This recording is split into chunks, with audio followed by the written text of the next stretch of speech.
ವಿಶೇಷವಾದಂಥ ಕಾಳಮ್ಮನ ದೇವಸ್ಥಾನದ ಹಬ್ಬ. ಈಗ ಪ್ರಸಾದ ವಿನಿಯೋಗ ಆಗುತ್ತೆ.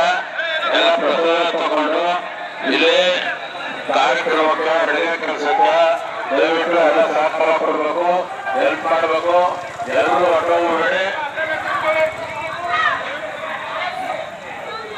3 ದಿನಗಳ ಕಾಲ ಯಶಸ್ವಿ ಕಾರ್ಯಕ್ರಮನ ಆಯೋಜನೆ ಮಾಡಿದಂಥ ಬನ್ನೂರಿನ ಗ್ರಾಮಸ್ಥರು ಹಾಗೂ ಎಲ್ಲ ದಾನಿಗಳು ಮತ್ತು ಅಕ್ಕಪಕ್ಕದ ಗ್ರಾಮಸ್ಥರ ಯಜಮಾನರುಗಳು ಕೂಡ ನಾವು ನೋಡ್ತಾ ಇದ್ದೀವಿ. ಜೊತೆಗೆ ಇಲ್ಲೇನು 3 ದಿನಗಳ ಕಾಲ ಯಶಸ್ವಿ ಕಾಳಮ್ಮನ ಉತ್ಸವ ನಾವು ನೋಡ್ತೇವೆ. ನಾಳೆ ಊಟದ ವ್ಯವಸ್ಥೆ ಮಾಡಿರುವಂಥದ್ದು ಒಂದು 40 ಮರಿಗಳು ಇತಿಹಾಸ ಪೂರ್ವಂತಹ ಇದು ಹಬ್ಬ. ಒಂದು 40 ಮರಿಗಳನ್ನ ಈಗ ಹಬ್ಬಿಸುವಂಥದ್ದು ಕೂಡ ನಾವು ನೋಡ್ತಾ ಇದ್ದೀವಿ.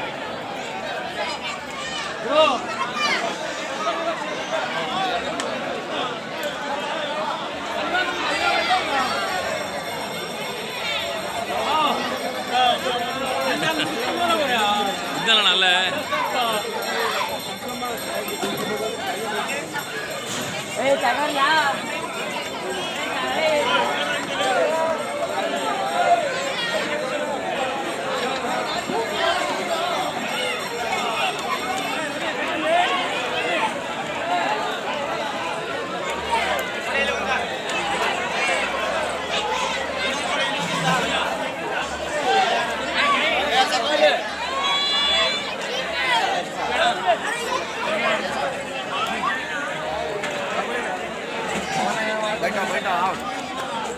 ನಮಸ್ಕಾರ.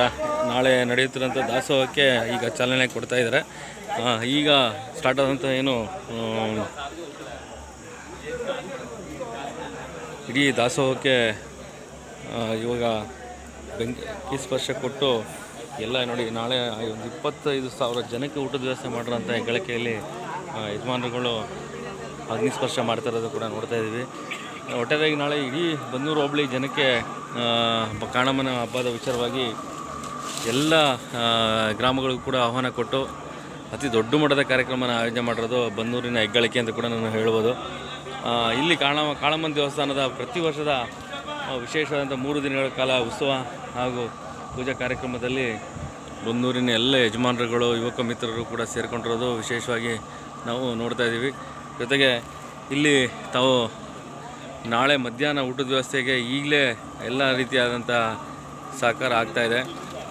ಮತ್ತು 3 ದಿನಗಳ ಕಾಲ ಏನು ಇವತ್ತು ಲಾಸ್ಟ್ ದಿನ ಅಗ್ನಿಸ್ಪರ್ಶ ಆಗ್ತಾಯಿದೆ. ಈಗ ಆಲ್ರೆಡಿ ಏನು ಇವತ್ತು ಅಗ್ನಿಸ್ಪರ್ಶ ಮಾಡೋದು ನಾಳೆ ಸಂಜೆವರೆಗೂ ಕೂಡ ಇದು ಊಟದ ವ್ಯವಸ್ಥೆಗೆ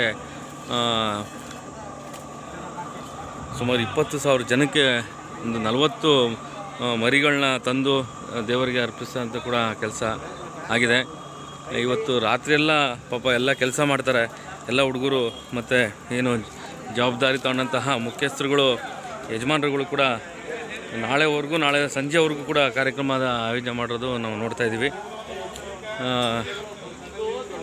ಇಲ್ಲಿ ಏನು ನಾಳೆ 20,000 ಜನಕ್ಕೆ ಊಟದ ವ್ಯವಸ್ಥೆ ಮಾಡೋದು ಅದು ತುಂಬ ದೊಡ್ಡ ವಿಚಾರ. ಹಾಗಾಗಿ ಇದನ್ನು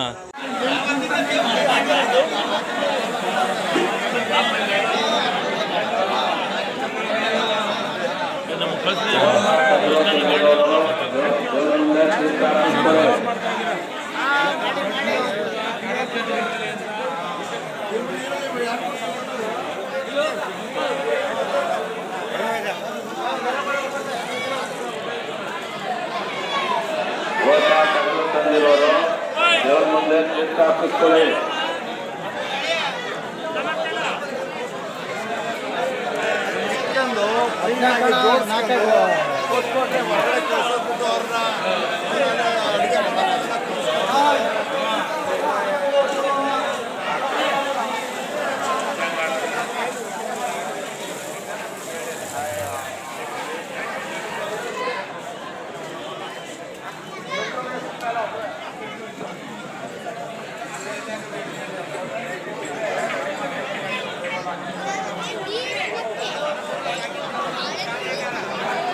ಹಲೋ ಪುರೋಹಿತರು, ಮಾದೇವರ ಪುರೋಹಿತರು, ಇವಕ್ಕೆ ತೀರ್ಥ ಹಾಕಿ ಈಗ ಕಟ್ ಮಾಡಬೇಡಿ, ತೀರ್ಥ ಹಾಕಿಸ್ಕೊಳ್ಳಿ.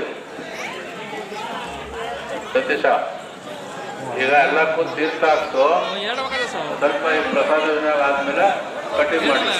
ಈಗ ತೀರ್ಥ ಹಾಕ್ತಿ ದಯವಿಟ್ಟು ಎಲ್ರು ಎಲ್ಲ 2-4 ಹಿಡ್ಕೊಂಡು ತೀರ್ಥ ಹಾಕ್ತಿ. ಪ್ರಸಾದ ವಿನಿಯೋಗ ಆದ್ಮೇಲೆ ಕಟಿಂಗು ತಗೊಂಬನ್ನಿ, ಹಿಡ್ಕೊಂಬನ್ನಿ.